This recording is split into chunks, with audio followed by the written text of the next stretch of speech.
why you need to use 25 fluorocarbon is it's the angle and how the jig falls with 25-pound test line.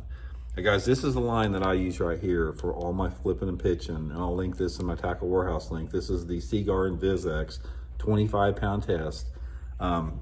I use it for 90-some% of my pitching and flipping, and I want to talk about, first of all, let's talk about the only exceptions when I do not use 25-pound test.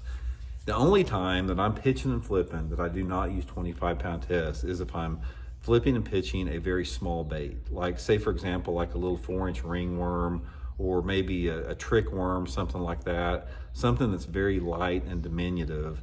And let's say, for example, I'm not fishing, I'm pitching it to dock piling, more open cover where the water's a little bit cleaner.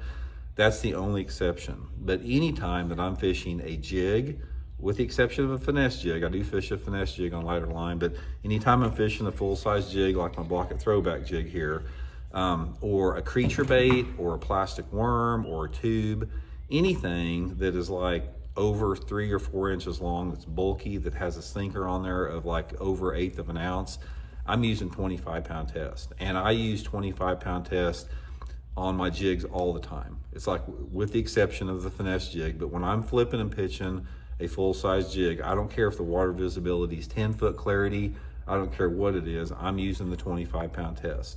Doesn't make any difference in the number of bites that you're going to get because the fluorocarbon's clear.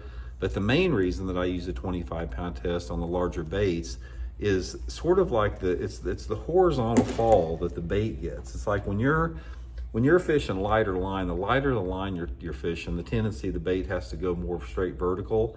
And sometimes that's okay if you're pitching and flipping like in mats or over thick stuff. But if I'm pitching and flipping a diversity of baits, like lily pads or lay down trees or stumps or logs or whatever what it is, or a lay down tree where there's a lot of limbs, that 25 not only slows the rate of the jig down a little bit, but it makes it fall a little bit more horizontally.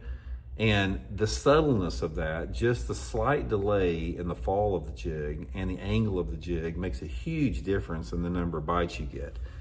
Also with that is, like I said, you can get that fish out of that cover in a hurry. It's like the key to catching fish flipping and pitching is when you set the hook on the fish, you got to get their head coming out of that cover. And that's why I use the heavier line, with the flipping and pitching. Now, I do not use braided line to flip and pitch with the exception of one situation. If I'm flipping and pitching like a 1 ounce sinker in matted hyacinths or matted hydrilla, and the water's a little off colored,